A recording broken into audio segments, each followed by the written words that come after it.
everybody, it's Jen with Caketastic Cakes, and I'm going to show you how I made this Killy Willy gum paste cake decoration the other day. It is from Project Playtime, a video game, and even though I was told it's not canon, it's a cool character. I don't care, I'm making it. I'm going to show you how I did it. Alright, did lose a little bit of footage at the beginning here, but I'll catch you up. I made a oval of gum paste and made a slice down the center of it and kind of pressed it out to create a bit of a cavity. And then I took some red gum paste, rolled it real thin, and am lining the cavity with the red. That's all I'm doing there. I trimmed off the extra and just kind of pressed it in there. So now it's basically got an open wound, I guess you could say. I'm taking little pieces of white gum paste, rolling them on my hand between my fingers to create little cones or little sharp, points, teeth, and then lining the sides of that wound there with the teeth because he's got a big stomach opening that will eat you. Yeah. And now I'm using a pair of scissors. These have kind of a sharp point to them. And I'm just doing little snips all over the gum paste to create a fur effect because Killy Willy's fur is really, really matted and mangy and sticks out everywhere, so that's what I'm doing. I'm going to run it through on a lollipop stick in order to pose it and style it some more, trim the rest of it, and it's going to speed up now a little bit, but I'm moving on. This is going to be all of his limbs. You roll a piece of gum paste out so that it tapers. It's wider at the bottom, thinner at the top, snip all over to make his fur, and then pose it however you want. I'm going to have this going over the side of my piece of styrofoam that I mold on. So that's why it's draped over like that. With his hands and his feet, they're all going to be the same. Like his arms and his legs, I'm just making another leg, posing it differently, using a little bit of water to connect everything. It fell over, so I'm going to put a little piece of a lollipop stick in there and then press that into my styrofoam. So once it's dry, it will hold its shape. But that little piece that I put on there, those are his feet. His hands and his feet are all the same. You're going to take black gum paste and basically shape a mitten. And you're going to keep it nice and smooth and put that mitten underneath the bottom of the leg or the arm. He's got 3 toes on each foot and then a 4th one where his, thumb would be on the mitten. So keep that in mind too. He's got that going on with his arms as well. And the arms are just shorter versions of the legs. So nothing has changed. Still going to be the tapered piece with the shaggy cut, the mitten with the claws on it. And yeah, just a little bit of water to hold it in place. I ended up using little pieces of dried spaghetti because they kept slipping off. You can do that if you need to. If not, then you're doing better than me. I'm putting 3 little half circles on his arms, on his forearms, because it looks like he has eyeballs coming out of his arms. So that's what I was trying to do there. This is going to be his head. This is pretty much the last piece that we're going to be doing. You're going to shape it, as you can see, kind of like a crescent almost.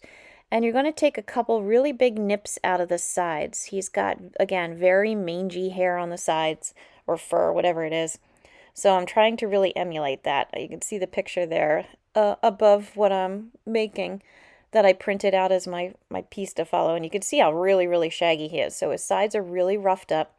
I'm giving him just like a small, kind of like a frowny face, like his mouth is open a little bit. Going to line that also with red. And I'm using my veining tool there. It's like a rounded veining tool. I don't know what it's called officially. To make sure that kind of sad face is really going and the bottom corners of his mouth really come down far. I don't know why he's like that, but that's how it was. Now to fill in his teeth. He's got like a buck rabbit tooth kind of thing going. If any of you guys are from, the 80s and remember the Bunnicula Vampire Rabbit series, I always imagined his teeth were kind of like that. So he's got the 2 on the bottom, he's got 4 teeth on the top, but the 2 are kind of connected in the center to make it look like one big sharp fang with a split down the center. He also has a couple of big, I'm going to call them tusks. I'm going to put those on after I outline the mouth. So I rolled out some red gum paste into a long, thin tube, as you can see. And I'm just carefully going around the mouth with it. I'm going to trim off the extra, and I'm trying to trim it off where the tusk is going to cover it because it comes up and will touch the top part of his mouth. So that way the seam will be hidden and it'll just make it look a little bit nicer. So there's the first one in place. It's nice and big. And he kind of looks like, I don't know, like he's had a bad day or something right now with his big sad face. But he's okay. He's going to just murder everybody who comes into the toy factory, I guess. I'm assuming that's what happens. I didn't actually play the game, so I don't know for sure. But yeah, there he is, okay? So you can follow the shape of his mouth. He's got bits of curve to it, so be careful of it. Now, as far as his eyes go, you can use gum paste if you don't have it.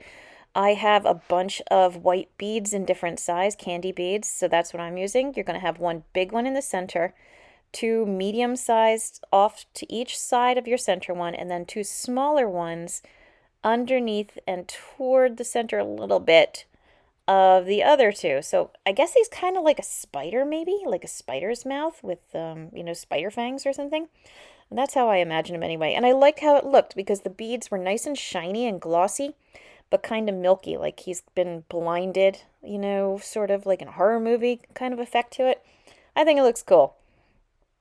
Going over his head, his whole head again with my scissors, just snip, snip, snipping.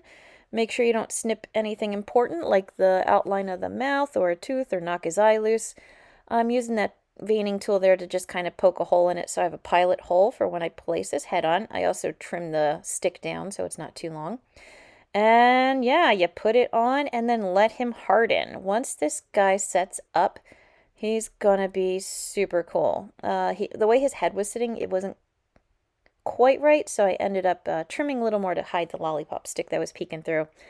Now I'm going to use a black food coloring marker to draw a pupil into the center of the arm, the eyes on his arms. Don't do it to the ones on his head, just on his arms. I don't know why, I don't make the rules. But that's it. Like, he's easy and he's cool looking. He's just really neat. So yeah, there you go. Poppy Playtime fans, eat your heart out. Yeah. Killy Willy in the house. So I hope you found this video helpful. Please like and subscribe because it helps me out as well. I've got a lot of other videos out there, so be sure to take a look, as well as other Poppy Playtime characters. And as always, thank you for watching Caketastic Cakes.